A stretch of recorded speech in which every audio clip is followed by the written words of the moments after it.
half an hour அப்புறம் தெரியுதுங்க madam. தெரியுது மேடம். ஓகே,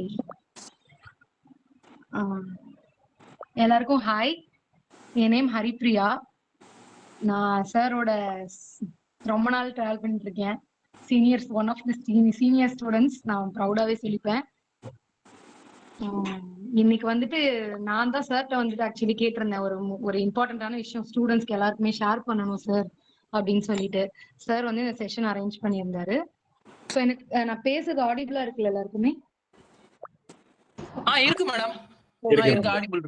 நான் வந்து சில பாயிண்டர்ஸ் பிரசன்டேஷன் மாதிரி சில பாயிண்டர்ஸ் எடுத்துட்டு வந்திருக்கேன். அந்த அளவுக்கு எனக்கு பேச தெரியாது, ஓரளவுக்கு நான் பாயிண்டர்ஸ் வச்சு நான் வந்துட்டு எக்ஸ்பிளைன் பண்றேன் உங்களுக்கு.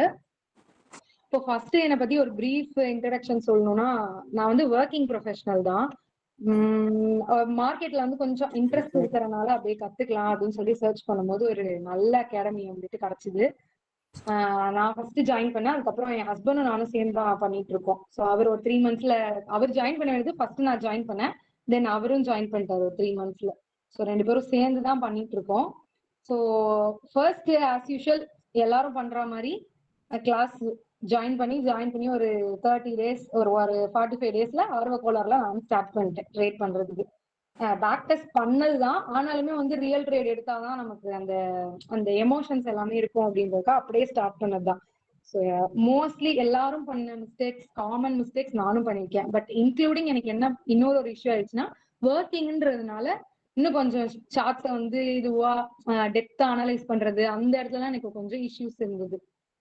சார் சார்ட் போடுவாரு, நம்ம என்னதான் பண்ணாலும் சார் பாக்குற மாதிரி நம்ம வந்துட்டு லேப்டாப்ல வச்சு 3-4 ஸ்கிரீன் வச்சு எல்லா ப்ரீமியமோ ஸ்பாட் எல்லாமே பார்த்துட்டு எடுக்கிறது டிஃப்ரெண்ட். நம்ம ஒர்க்கிங் போது கொஞ்சம் ஸ்ட்ரெஸ் வந்து நமக்கு டிஃப்ரெண்டா இருக்கும். ஸோ அதனால கொஞ்சம் மிஸ்டேக்ஸ் அது வர ஆரம்பிச்சது. ஸோ நான் அதுக்கப்புறம் என்ன பண்ணேன்னா, ஃபர்ஸ்ட் நம்ம நல்லா லேர்ன் பண்ணிக்கலாம், லேர்ன் பண்ண பிறகு இதுல இறங்கிடலாம் அப்படின்ற மாதிரி ஒரு இதுலதான் போனேன். ஸோ லேர்ன் பண்ணும்போது சார் ஒரு வாட்டியும் வந்து ஒரு நெக்ஸ்ட் இது வரும்போது, செஷன்ஸ் வரும்போது அடுத்தடுத்த என்ன சொல்றது அந்த நெக்ஸ்ட் செட்டு வரும்போது ஒரு டிஃப்ரெண்டா இன்டெப்தா சொல்ல ஆரம்பிச்சாரு. ஸோ நல்லாவே புரிய ஆரம்பிச்சது. பட் என்னன்னா, அப்போ நான் ஸ்டிக் ஆன் பண்ணது அந்த 5 minutes சார்ட். இந்த 5 minutesக்குள்ள ட்ரெண்டிங் பாக்குறது, ரெசிஸ்டன்ஸ் பாக்குறது, சப்போர்ட் பாக்குறது. ஸோ அதுக்குள்ளேயே என்ன சொல்ற ஒரு கிணத்து தவளை மாதிரி உள்ளுக்குள்ளேயே சுத்திட்டு இருந்த மாதிரி இருந்தது. சோ ஓனா நான் என்ன பண்றேன், எனக்கு எது செட் ஆகுன்றத அனலைஸ் பண்ணி வெளியில வர்றதுக்குள்ள ரொம்ப கொஞ்ச நாள் ஆயிடுச்சு அதுக்குள்ளேயே.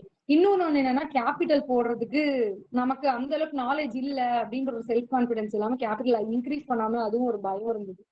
சோ அப்படியே கேபிட்டல கம்மியா போட்டு ப்ராஃபிட் நிறைய வரணும்னு எதிர்பார்த்து வெயிட் பண்ணி நிறைய லாஸ் ஆனது அந்த மாதிரிலாம் ஆயிடுச்சு. சோ நெக்ஸ்ட் என்ன பண்ணனா, எது நமக்கு செட் ஆகும் அப்படின்னு இறங்கி யோசிக்கும் போது சைட் பை சைட் ராஜேஷ் சாரும் கைட் பண்ணிட்டு இருந்தாரு ஸ்விங் ட்ரேடிங்ல. ஸோ ஸ்விங் ட்ரேடிங்ல சார் கான்ஃபிடென்ட்டா சொன்னாரு, உனக்கு லாஸ் கண்டிப்பா இருக்குதுமா, நம்ம ஸ்டார்ட் பண்ணலாம், நம்ம வந்து இது பண்ண ஸ்டார்ட் பண்ணலாம். சார் கிளாஸ் எடுக்கும் போது எடுத்த அந்த டெக்னிக்கல் அனாலிசிஸ் என்னென்னலாம் பேசிக்கா தேவை ஸ்விங் ட்ரேடிங்க்கு, ஸோ அதெல்லாம் ஸ்டார்ட் பண்ணி அவர்கிட்ட நம்ம அந்த செஷன் பண்ண ஆரம்பிச்சோம். ஸோ அவர் கைடன்ஸ்ல பக்காவா என்ன சொல்றது, ஒரு நோ லாஸ்ன்றதே பார்க்கல, நம்ம ஹோல்டிங் டைம் தான் அதிகமா இருக்குமே தவிர லாஸ்ன்றது ஸ்விங் ட்ரேடிங்ல இல்லன்றது நல்லா புரிஞ்சுச்சு. சோ நான் நெக்ஸ்ட் என்ன பண்ணேன்னா, நம்ம கிட்ட இப்போ நம்ம ஸ்விங் ட்ரேடிங் பண்றோம், எல்லா டைம்லயும் இந்த கைடன்ஸே எதிர்பார்க்க கூடாது. ஸோ நம்மளும் வந்து ஒரு இதுவா போகணும் அப்படின்னு சொல்லி நெக்ஸ்ட் ஸ்விங் ட்ரேடிங்குள்ள என்னென்னலாம் இருக்கு அப்படின்னு சொல்லி பார்க்க வரும்போது எனக்கு இந்த ஃபர்ஸ்ட் பாயிண்ட், இந்த நோ லாஸ். ஆனா வந்து இதுல என்னன்னா, ரிஸ்க் அண்ட் ரிவார்டு மினிமல் அப்படின்ற மாதிரி எனக்கு தோணுச்சு. சோ நம்ம இருக்கிற இதுல வந்துட்டு நமக்கு பெரிய பேக்ரவுண்ட் இருக்காது, இருந்தாலுமே வந்து 50 lakhs 1 crore போட்டு ட்ரேட் பண்ற அளவுக்கு நம்ம இப்ப கொஞ்சம் டெவலப் ஆகல. சோ ஆரம்பத்துல நம்ம டெஸ்டிங்கும் பண்ணணும். அதனால வந்துட்டு என்ன சொன்னா, ரிஸ்க் அண்ட் ரிவார்டு என்ன பொறுத்த வரைக்கும் மினிமல் அப்படின்ற மாதிரி இருந்துச்சு. அண்ட் டெக்னிக்கல் அனாலிசிஸும் இதுல மினிமல். நம்ம ஆப்ஷன்ஸ் எடுக்கிற அளவுக்கு இதுல அனாலிசிஸ் பண்ணணுமான்னு கேட்டா இல்ல, அந்த அளவுக்கு தேவைப்படல. சோ எனக்கு இது ஓகே அப்படின்ற மாதிரி இது பண்ணேன். பட் இதுலயும் எனக்கு என்னன்னா, நம்ம இவ்வளவு ஒர்க் பண்றோம், இவ்வளவு கேபிட்டல் போடுறோம், ஆனாலுமே ஒரு ரிவார்டை மேக்சிமைஸ் பண்றதுக்கு ஏதாவது ஒரு ஆப்ஷன் இருக்குமா அப்படின்னு சொல்லி நெக்ஸ்ட் யோசிக்க ஆரம்பிச்சிருக்கு. எனக்கு வந்துட்டு என்னன்னா, எம்டிஎஃப் அந்த ஆப்ஷன் வந்துட்டு பெஸ்ட்ன்னு தோணுச்சு. ஸோ எம்டிஎஃப் போனோம். எம்டிஎஃப்ல நான் என்ன பண்ணேன்னா, 3 to 5 times லீவரேஜ் கொடுக்குறாங்கன்றது தெரிஞ்சிருச்சு. சோ இப்ப வந்து நமக்கு மேக்சிமைஸ் பண்றது பிளாட்ஃபார்ம் கிடைச்சிருச்சு. ஆனா வந்து எப்படி அதை எடுக்க போறோம்? சோ ஸ்விங் ட்ரேடிங் அதே மாதிரி தான் எடுக்க போறோம். ஆனா ஸ்விங் ஹரிப்ரியா ட்ரேடிங்ல என்ன ப்ராப்ளம்னா sir Haripriya first of all எம்டிஎஃப்னா என்னன்றத ஒரு ஜஸ்ட் ஒரு 1 மினிட் எக்ஸ்பிளைன் பண்ணுங்க. Yes sir. Okay sir. Okay sir. இதோ வரேன் சார். ஒரு நிமிஷம்.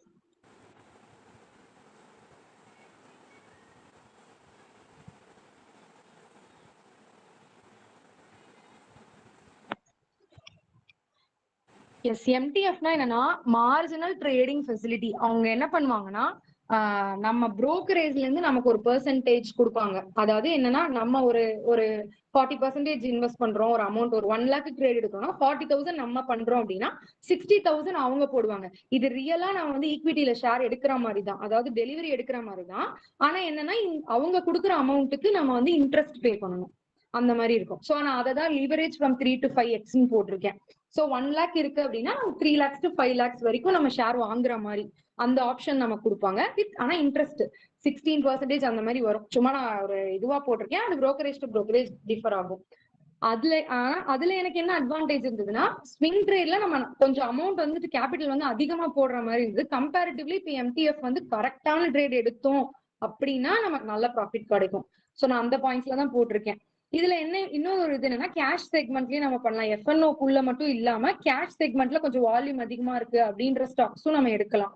ஸோ அந்த ஆப்ஷன் இருக்கு. இந்த இன்ட்ரெஸ்ட் பே பண்றது தவிர நமக்கு வந்து இது எனக்கு தெரிஞ்சு இதுல லாஸ் கிடையாது. ஸோ வெயிட் பண்ணி நம்ம நல்ல ப்ராஃபிட் புக் பண்ணலாம். இது ஒரு ஆப்ஷன் எம்டிஎஃப் நான் இது பண்ணேன்.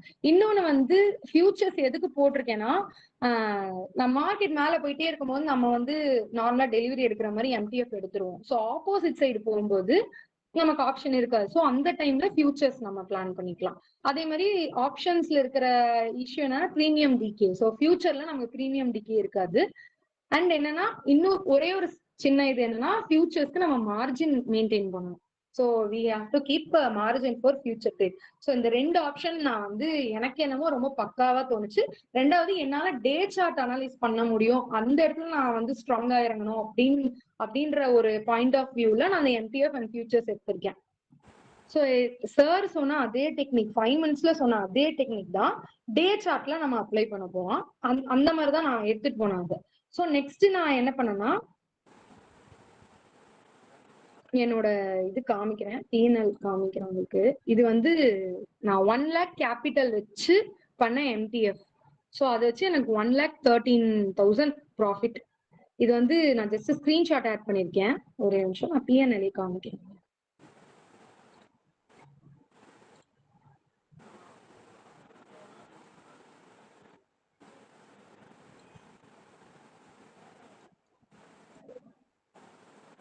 ஆக்சுவலி நான் அது ஸ்டார்ட் பண்ணது வந்து ஏப்ரல் 1ல இருந்து வைக்கிறேன். ஏப்ரல் 1ல இருந்து லாஸ்ட் வீக் வைக்கிறேன். அது பாருங்க, இதெல்லாம் அந்த சார்ஜஸ் அண்ட் அவங்களுக்கு அந்த இன்ட்ரெஸ்ட் பே பண்ண அந்த அமௌண்ட் போக 91,680 rupees ப்ராஃபிட்ல இருக்கேன். ஸோ இதுல வந்து கீழே நான் என்னென்ன ட்ரேட்லாம் எடுத்திருக்கேன்னு சொல்லி வருது, எந்தெந்த இடத்துலலாம் என்னென்ன செக்மெண்ட்ஸ்லாம் எடுத்திருக்கேன் அப்படின்னு சொல்லிட்டு. ஸோ இந்த ட்ரேட் வந்து ஸ்டில் ஹோல்டிங். ஸோ அது விட்டுருங்க. மற்ற எக்ஸிட் ஆனது எல்லாமே ப்ராஃபிட்ல தான் நம்ம எக்ஸிட் ஆயிருக்கோம். ஸோ மெயினா வந்துட்டு இதை பாருங்க, யூகோ பேங்க், டாடா ஸ்டீல், எங்க என்ட்ரியா இருக்கேன் எங்க எக்ஸிட்டா இருக்கேன்றது கூட இங்க வருது. உங்களுக்கு எவ்வளவு குவான்டிட்டி எடுத்திருக்கேன் எல்லாமே வருது. டாடா இது R power, RBL, IRFC, IOCL, IAFL, BEL, Aarti drugs, இதெல்லாம் நம்ம எடுத்தது. ஸோ இவ்வளவுதான் மினிமலா நான் 1 2 3 4 5 6 7 8 9 இந்த எஸ் பேங்கோட சேர்த்தீங்கன்னா 10 ட்ரேட்ஸ், இந்த 10 ஸ்டாக்ஸ் மட்டும் தான் எடுத்திருக்கேன். இதுல எவ்வளவு நமக்கு வந்து அனாலிசிஸ்க்கு டைம் அதிகம் பண்ணிட்டு ட்ரேடை நான் கம்மி பண்ணிருக்கேன். அது மெயினா நான் பண்ணது இன்னொரு ஒரு விஷயம். ஸோ இதுல பாத்தீங்கன்னா தெரியும். நெக்ஸ்ட்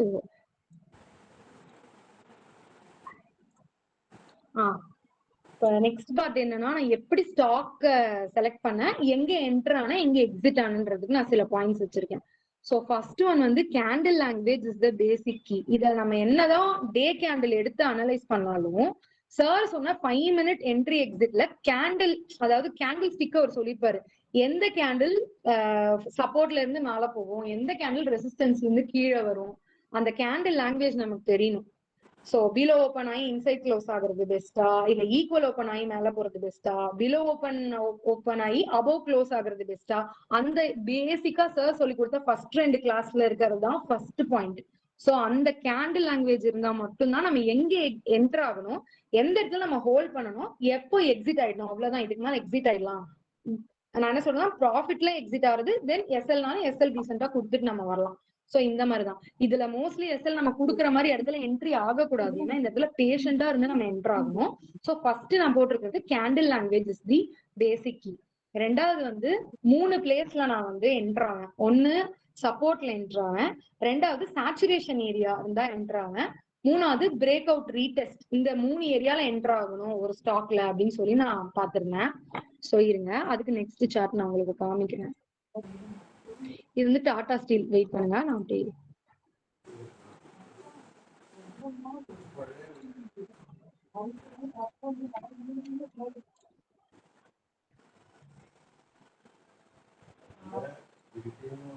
சும்மா எக்ஸாம்பிளுக்கு நான் டாடா ஸ்டீல் எடுத்துருக்கேன்.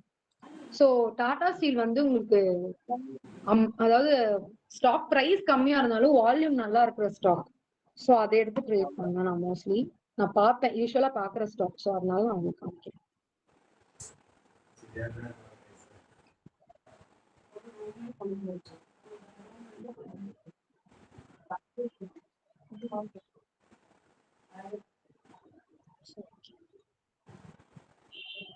ஓகே, நான் டேல் தான் வச்சு அனலைஸ் பண்ணுவேன். ஸோ டேலே போயிடலாம்.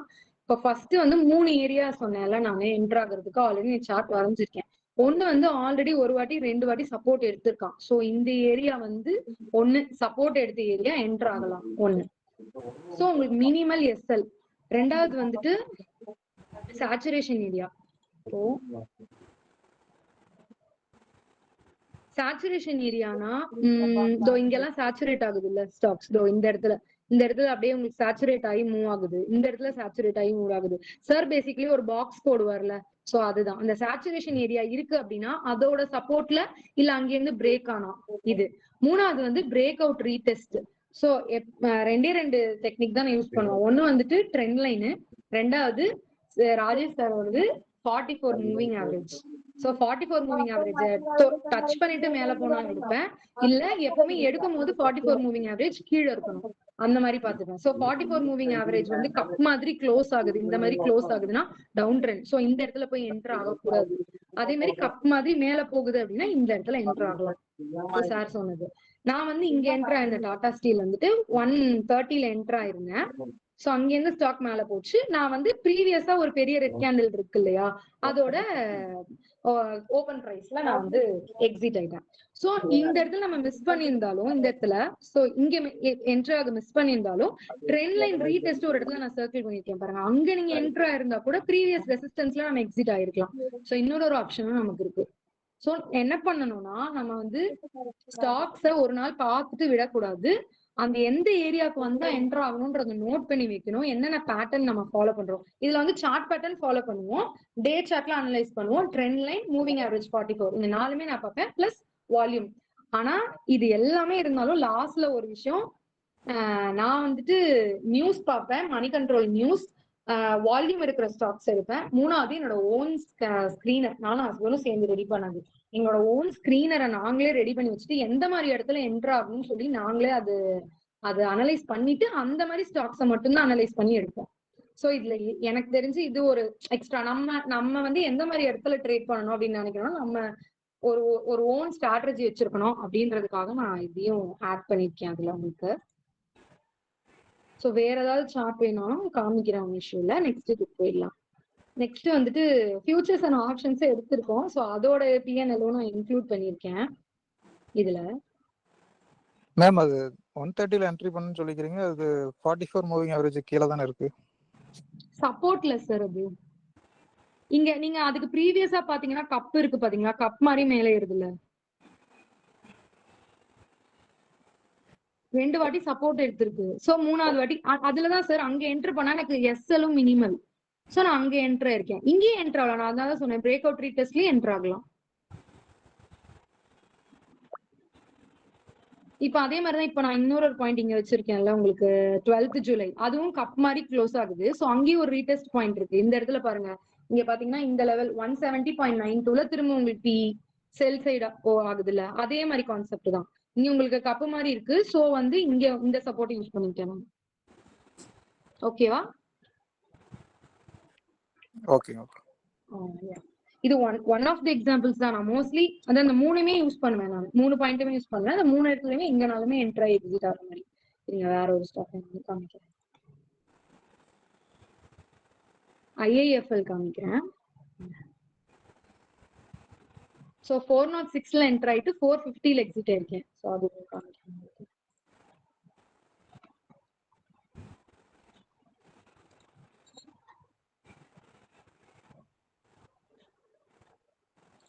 Date.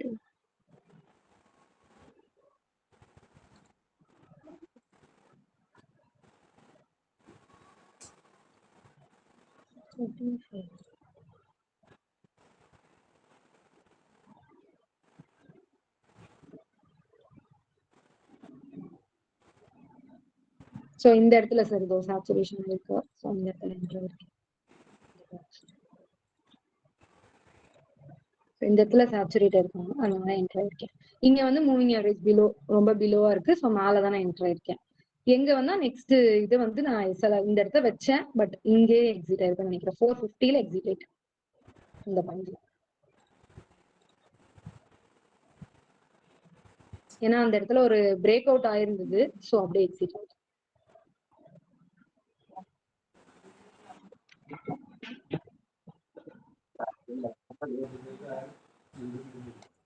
பிபிடி காட்டுமா? எஸ் சார், ஒரு நிமிஷம். அந்த ஃபியூச்சர் அண்ட் ஆப்ஷன்ஸ் அதை ஜூம் பண்ணி ஷோ பண்ணு. எஸ் சார், ஒரு நிமிஷம்.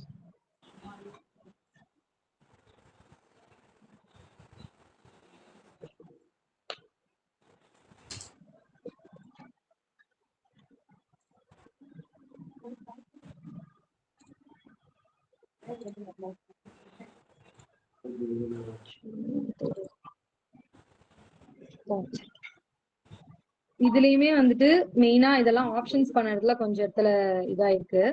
மெயினா ஃபியூச்சர்ஸ் எடுத்திருந்தேன் ஒரு ட்ரேட். அந்த ஒரு ட்ரேட் அவனா அனலைஸ் பண்ணி இந்த ஒரு ட்ரேட் எடுத்திருந்தேன். சோ அந்த ட்ரேட் தான் வந்துட்டு நல்லா போச்சு. ஐஆர்எஃப்சி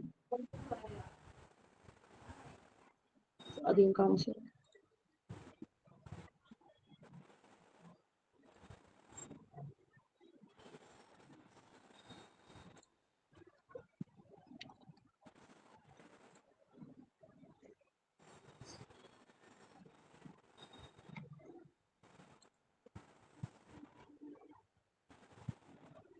இந்த 136ல பை பண்ணிருக்கேன், 149ல செல் பண்ணிருக்கேன். சோ சார்ஜஸ் பாருங்க ரொம்ப மினிமல் தான், பட் ப்ராஃபிட் எனக்கு 8% ப்ராஃபிட். பட் அதுவே 42,000 நம்மளுக்கு சிங்கிள் ட்ரேட்ல. சோ ஒரு ட்ரேட் பொறுமையா இருந்து எடுத்திருந்தாலே நமக்கு, ஏன்னா பிரீமியம் டிகே இல்ல மெயினா, அண்ட் நம்ம அனலைஸ் பண்ணி எடுத்தோம்னா சூப்பரா பெஸ்டா பண்ணலாம். எம்டிஎஃப்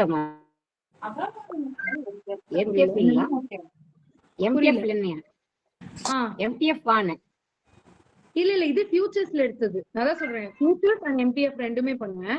ஆப்ஷன்ஸ் மோஸ்ட்லி எனக்கு இந்த டிகே ஆப்ஷன் இருக்கிறதுனால அண்ட் அந்த 5 minutes அனாலிசிஸ் பண்ண முடியலனால நான் டே பண்றதுல கொஞ்சம் ஸ்ட்ராங்கா இருக்கிறதுனால அது எடுத்தது. இதெல்லாமே எம்டிஎஃப். இது உங்களுக்கு ஃபர்ஸ்ட் காமிச்சது எல்லாமே அதான். அந்த 1 lakh போட்டு 1 lakh எடுத்தது வந்து ஃபுல்லாவே எம்டிஎஃப் தான். இதுல எதுவுமே ஃபியூச்சர்ஸே கிடையாது.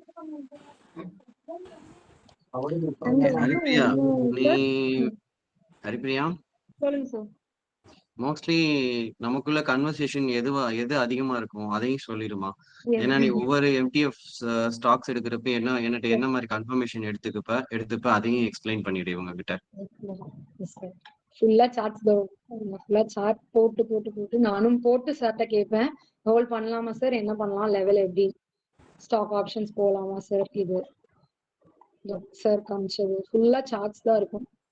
கேட்டுட்டு நானும் ஃபர்ஸ்ட் லெவல் போட்டுட்டு சார கேட்டேன்.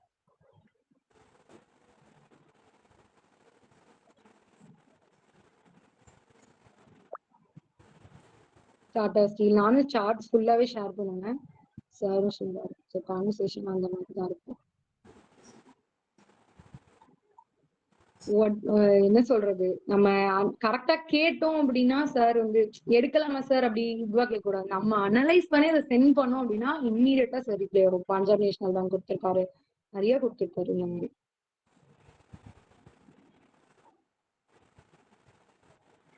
ஸோ ஃபுல்லா இதுல சார்ட்ஸ் தான். இதை வந்துட்டு வெப்ல யூஸ் பண்றதுனால உங்களுக்கு நிறைய காமிக்க முடியல. Okay, it's இனஃப்மா.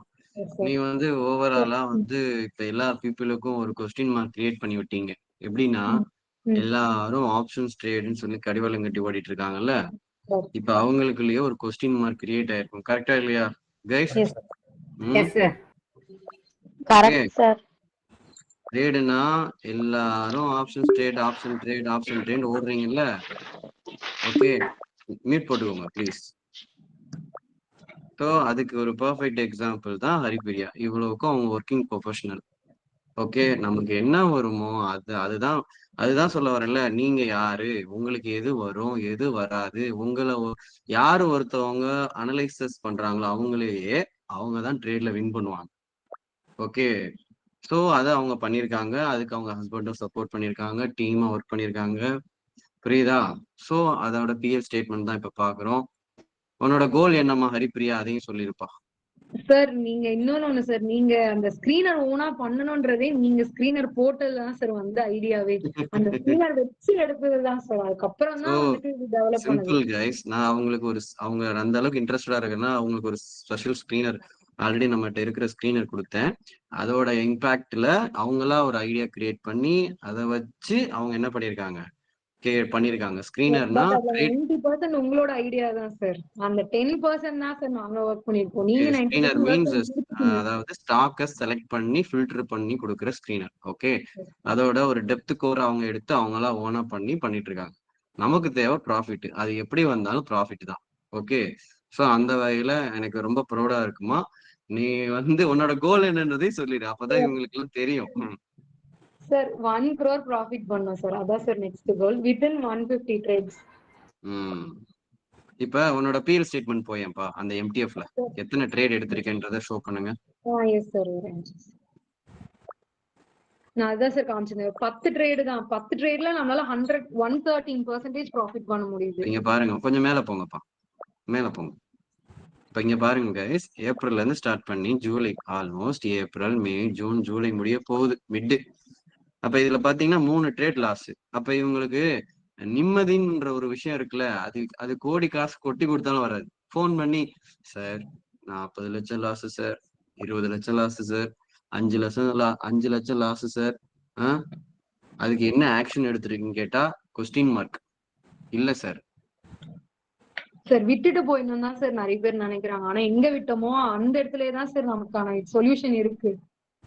நம்ம டைம் கொடுக்கணும், எல்லாத்துக்குமே டைம் கொடுத்து எல்லாருமே லேர்ன் பண்ணிக்கிறதுல ஃபர்ஸ்ட், அதான் என்னோட சஜஷன். லேர்ன் பண்ணிக்கிறதுல ஃபர்ஸ்ட் கான்சென்ட்ரேட் பண்ணுங்க. ட்ரேட் வந்து மார்க்கெட் எங்கேயுமே போகாது. ட்ரேட் கண்டிப்பா எப்ப வேணாலும் எடுக்கலாம். தான் ஃபர்ஸ்ட் நான் போட்டிருக்கேன்.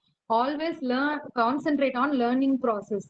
அவர் ஒரு சார் சொல்லும் போது மிடில் ஒரு டக்குன்னு ஒரு 5 மினிட்ஸ் முக்கியமான விஷயம் சொன்னாலும் முக்கியமான இதை நோட் பண்ணிக்கிறதுன்னு ஒரு பிளேஸ் வச்சு அதை நோட் பண்ணி அது ஒரு 10 days கழிச்சு நம்ம பாக்குறோம், இல்ல அவர் நெக்ஸ்ட் செஷன் எடுக்கும் போது பாக்குறோம்னா நெக்ஸ்ட் செட்டுக்கு எடுக்கும் போது நமக்கு அது நல்லா புரியும்.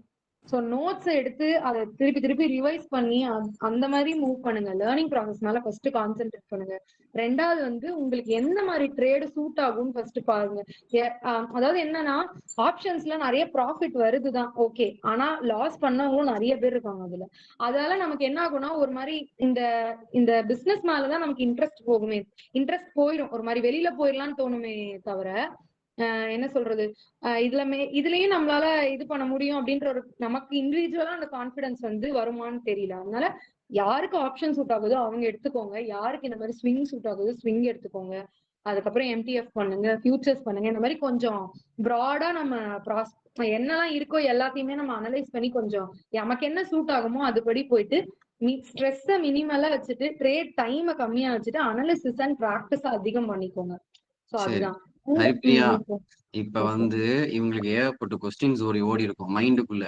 ஏன் இதை நம்ம ஸ்டார்ட் பண்ண கூடாதுன்ற ஒரு கொஸ்டின் மார்க்கே வந்திருக்கும் நிறைய பேருக்குள்ள. ஓகேவா?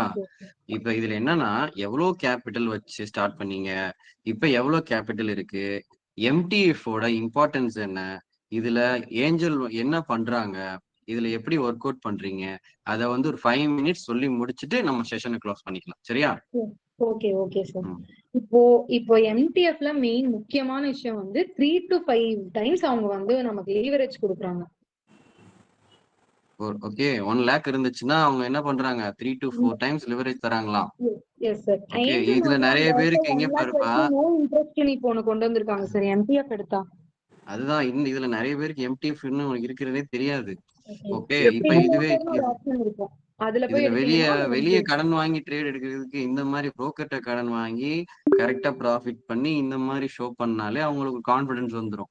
இப்ப எதுக்காக இதை நான் அரேஞ்ச் பண்ணிருக்கேன்னா, நிறைய பேர் ஆப்ஷன்ஸ்ல லாஸ் பண்றாங்க, ட்ரேட்ல லாஸ் பண்றாங்கன்னா, இந்த மாதிரி பண்றவங்களை பாக்குறப்ப உங்களுக்குள்ள ஒரு கான்பிடன்ஸ் வரும். ஏன் நம்மளால முடியாது? அப்ப அவங்க என்ன பண்றாங்க அதையும் நீங்க பண்ணணும்.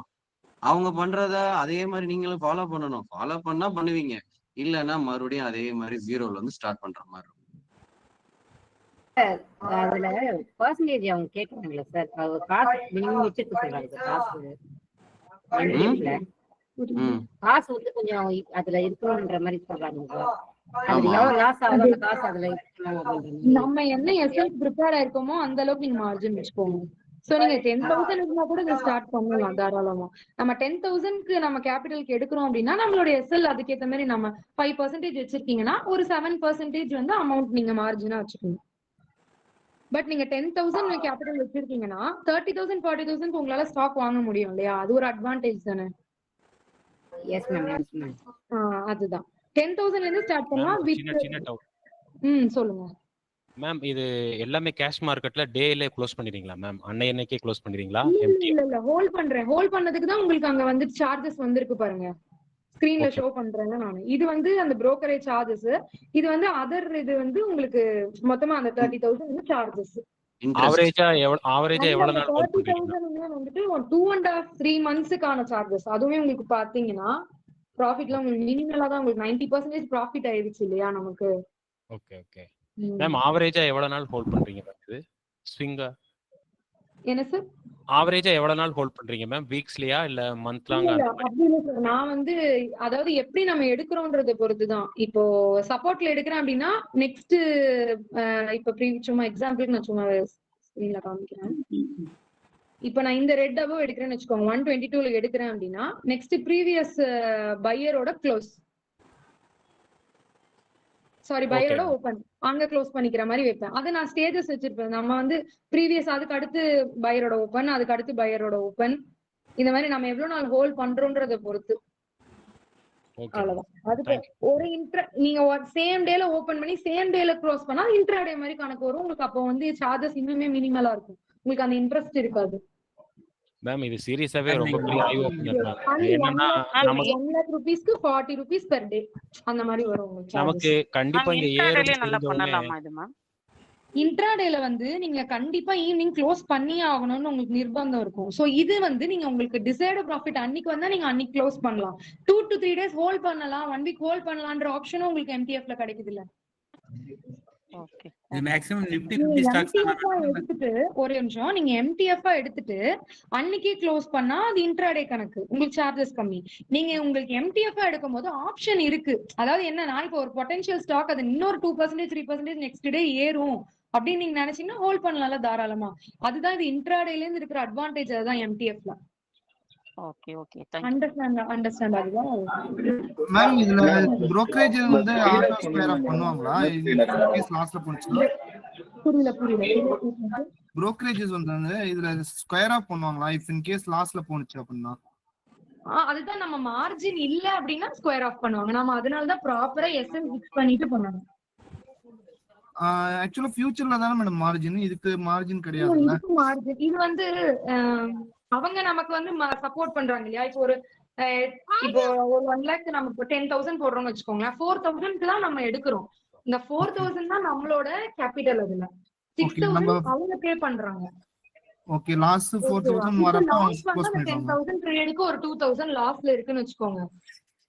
அப்ப அந்த 2,000 நம்ம தான் பேர் பண்ணோம். மார்ஜின்ல கம்மி ஆகும். உங்களுக்கு ப்ராஃபிட்ல போகும்போது அது வந்து அப்படியே உங்களுக்கு பாசிட்டிவ் சைட்ல மாறிடும். அவ்வளவுதான். இதுல ஒரே ஒரு இது என்னன்னா நம்ம எஸ்எல்க்கு ஏற்ற மாதிரி என்னோட அட்வைஸ் 5% எஸ்எல் வைக்கிறீங்கன்னா ஒரு 10% மார்ஜின் வச்சுக்கோங்க. Okay ma'am. நீங்க அந்த இடத்துலயும் 1:2. 10 ட்ரேடுமே நம்ம ப்ராஃபிட்ல க்ளோஸ் பண்ணலாம். கரெக்டான இடத்துல எடுத்து எந்த இடத்துல வெயிட் பண்ணுமோ அங்க வெயிட் பண்ணா நம்ம கரெக்டா லாஸ் இல்லாம க்ளோஸ் பண்ணலாம். மேடம் இந்த எம்டிஎஃப் வந்து இப்போ நம்மளுக்கு எல்லா brokerage-ம் ப்ரொவைட் பண்றாங்களா? எல்லா brokerage-ம் ப்ரொவைட் பண்றாங்க. ஏஞ்சல் ஒன்ல முக்கியமா வந்து 1 lakh வரைக்கும் எம்டிஎஃப்க்கு நோ இன்ட்ரெஸ்ட். நீங்க உள்ள போனீங்கனாலே உங்களுக்கு தெரியும், காமிக்கும் பாருங்க. கைஸ் இப்ப நாளைக்கு பாத்தீங்கன்னா ஏஞ்சல் ஒன் கிளாஸஸ் இருக்கு. அதுல இத பத்தி நீங்க கேட்டு கிளியரா தெரிஞ்சுக்கோங்க. சரியா? Okay okay, thank you Haripriya, தேங்க்யூமா, Okay sir, thank you. சூப்பரா பண்ணீங்க. ஓகே, ஸோ எல்லா சார்பாகவும் பி ஸ்கொயர் சார்பாகவும் ரொம்ப ரொம்ப ஹாப்பி. நீ என்னோட ஸ்டூடெண்ட் சொல்லிக்கிறதுல இன்னும் ரொம்ப ரொம்ப ஹாப்பி. தேங்க்யூ.